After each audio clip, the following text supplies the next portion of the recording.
ਲੱਗ ਕਿਸੇ ਕੋਲ ਲੈਂਦੇ ਹੈਟਰੋਟ੍ਰਾਫ ਕਹਾਂਦੇ। ਪਲਾਂਟ ਸੈੱਲ ਵਿੱਚ ਸੈੱਲ ਵਾਲ ਬਾਗ, ਐਨੀਮਲ ਸੈੱਲ ਵਿੱਚ ਸੈੱਲ ਮੈਂਬਰੇਨ ਪਾ, ਸੈੱਲ ਮੈਂਬਰੇਨ ਵਿੱਚ ਸਾਈਟੋਪਲਾਜ਼ਮ, ਸਾਈਟੋਪਲਾਜ਼ਮ ਵਿੱਚ ਨਿਊਕਲੀਓਪਲਾਜ਼ਮ। ਜ਼ਾਈਲਮ ਐਸੀਆਂ ਨਾਲੀਆਂ ਜਿਹੜੀਆਂ ਜੜ੍ਹਾਂ ਤੋਂ ਪਾਣੀ ਲਿਆਵਣ। ਫਲੋਇਮ ਐਸੀਆਂ ਨਾਲੀਆਂ ਜਿਹੜੀਆਂ ਪੱਤੂ ਖੁਰਾਕ ਲਿਜਾਵਣ। ਮਾਈਟੋਸਿਸ ਤੇ ਮੀਓਸਿਸ ਸੈੱਲ ਤਕਸੀਮ ਦੀਆਂ ਕਿਸਮਾਂ ਨੇ ਦੋ। ਮਾਈਟੋਸਿਸ ਵਿੱਚ ਸੈੱਲ ਦੇ ਚਾਰ, ਮੀਓਸਿਸ ਵਿੱਚ बनते हैं दो। बायो कैटलिस्ट इंजाइम रिएक्शन को तेज करे enzyme. Optimum temperature 37, optimum pH सिर्फ 7, ऑप्टिमम pH सिर्फ 7। फोटोसिंथेसिस करके बूंदे ग्लूकोज बोत बनावन। रिस्पायरेशन करके एनिमल ATP बनावन।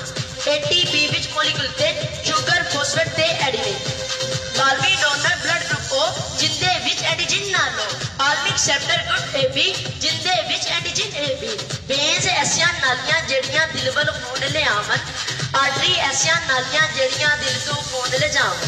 ਵੇਨਸ ਦੇ ਵਿੱਚ ਡੀਆਕਸੀਨੇਟਡ ਬਲੱਡ, ਆਰਟਰੀ ਦੇ ਵਿੱਚ ਡੀਆਕਸੀਨੇਟਡ ਬਲੱਡ। ਡੋਮਨੀ ਵੇਨਸ ਵਿੱਚ ਆਕਸੀਨੇਟਡ ਬਲੱਡ, ਡੋਮਨੀ ਆਰਟਰੀ ਵਿੱਚ ਡੀਆਕਸੀਨੇਟਡ ਬਲੱਡ। ਡਾਇਆਸਿਸਟੋਲ ਨਾਲੇ ਸਿਸਟੋਲ ਮਿਲ ਕੇ ਬਣਾਵੇ ਹਾਰਟ ਬੀਟ। ਡੋਮਨੀ ਵੇਨਸ ਵਿੱਚ ਖੂਨ ਜੰਮਦੇ ਰੁਕ ਜਾਂਦੀ ਏ ਹਾਰਟ ਬੀਟ। ਸੀਨੇ ਵਿੱਚ ਜੇ ਪੇਨ ਹੋਵੇ, ਸਾਹ ਔਖਾ ਆਵੇ ਤੇ ਜੇ ਬਿਮਾਰੀ ਹਾਰਟ ਅਟੈਕ। ਸਾਇੰਸ ਸਭ ਨੂੰ ਇਹੋ ਕਹਿੰਦੀ ਜ਼ਿੰਦਗੀ ਮੁਕਾਵੇ ਹਾਰਟ ਅਟੈਕ। ਰੱਬ ਰਾਖਾ ਜੀ, ਫੇਰ ਮਿਲਾਂਗੇ ਅਗਲੇ ਰੈਪ ਦੇ ਨਾਲ, ਮੈਥ ਦੇ ਰੈਪ ਦੇ ਨਾਲ, ਸਾਇੰਸ ਦੇ ਰੈਪ ਦੇ ਨਾਲ।